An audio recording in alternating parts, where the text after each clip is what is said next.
Marc Brivel, bonjour. Bonjour. Vous êtes aujourd'hui le premier vice-président de la métropole. Les prochaines élections auront lieu en 2020 ou 2021, on ne sait pas encore exactement.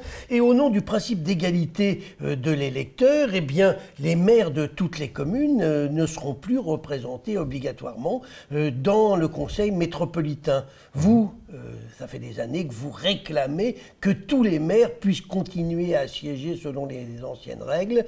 Et si on suivait votre règle, on aboutirait à un conseil qui aurait à peu près 1000 à 1200 élus. Ça ne serait pas gérable. Alors, je retrouve bien, en tout cas, dans ce que vous dites, les arguments, enfin, presque d'opposition par rapport à ça. Et qu'est-ce que nous voulons faire? Nous voulons que, finalement, chaque commune soit représentée au conseil métropolitain.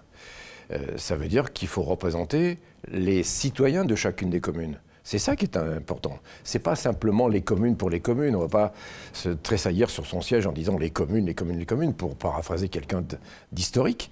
C'est simplement pour dire les citoyens doivent être représentés au conseil métropolitain. Certains vont perdre leur voix, comme si on disait ben non, finalement vous êtes écartés, vous êtes engloutis.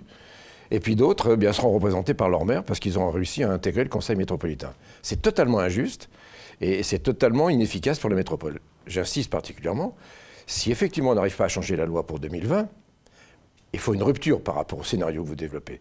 Bien sûr qu'il est hors de question d'avoir 1000 conseils métropolitains. Ah bon, je vais vous me rassurer. Il faut d'autres hypothèses, des hypothèses qui peuvent arriver sur 150, voire 160 conseils métropolitains, et pas plus. Mais vraiment, l'enjeu, c'est un enjeu de citoyenneté, c'est un enjeu de respect d'une démocratie de proximité. Vous allez faire comment, au nom de l'égalité de la représentation, pour avoir tous les maires au conseil?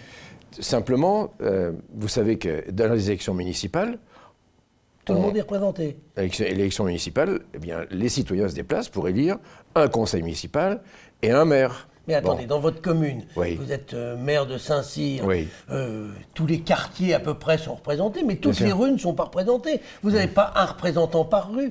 Et pourtant, la commune, enfin le conseil représente bien sa commune. Mais on est bien en train de représenter l'ensemble des habitants d'une commune, puisqu'on est dans le cadre d'une commune.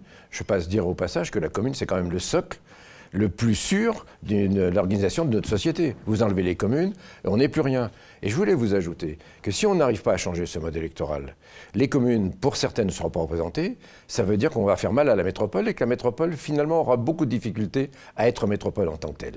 C'est une véritable faiblesse qu'on est en train de garder et il suffirait simplement de changer l'article 54 de la loi MAPTAM, simplement l'améliorer, parce que la loi MAPTAM est une bonne loi. La métropole, il faut la construire, mais il faut simplement amender cet article 54 pour que chacune des communes soit représentée et que chaque citoyen, surtout, soit représenté. Dites-moi, Marc Brivel, vous continuez votre combat.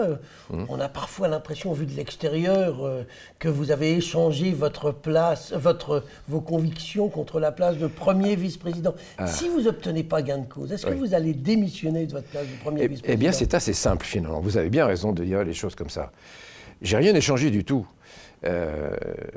Le fait d'être premier vice-président, c'est aussi la conséquence d'un accord qui a été passé, notamment pour changer ce mode électoral.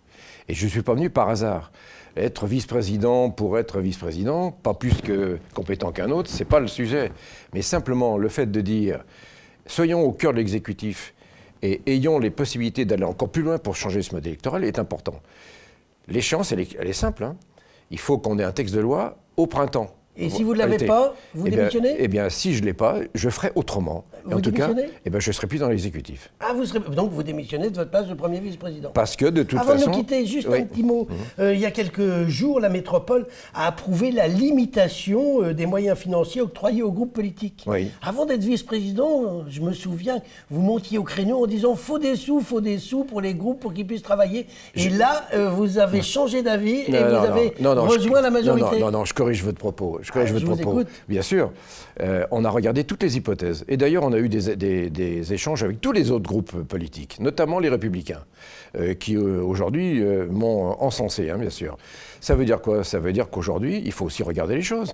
On ne peut pas réclamer, comme certains groupes politiques, plus de 25%, voire 28% d'augmentation. Mais vous étiez d'accord là, à l'époque? Non, on a regardé toutes les hypothèses de toute façon, et on s'aperçoit que ce sont des augmentations qui sont fortes et trop lourdes aujourd'hui, et qu'on ne peut pas expliquer auprès des citoyens à qui on demande beaucoup d'efforts. C'est impossible. Augmenter de 200 000 euros, c'est impossible. Bon, on vous aura entendu, et au moins ça fait des économies pour les impôts de nos concitoyens. Marc Absolument. Grivel, je vous remercie. Merci beaucoup.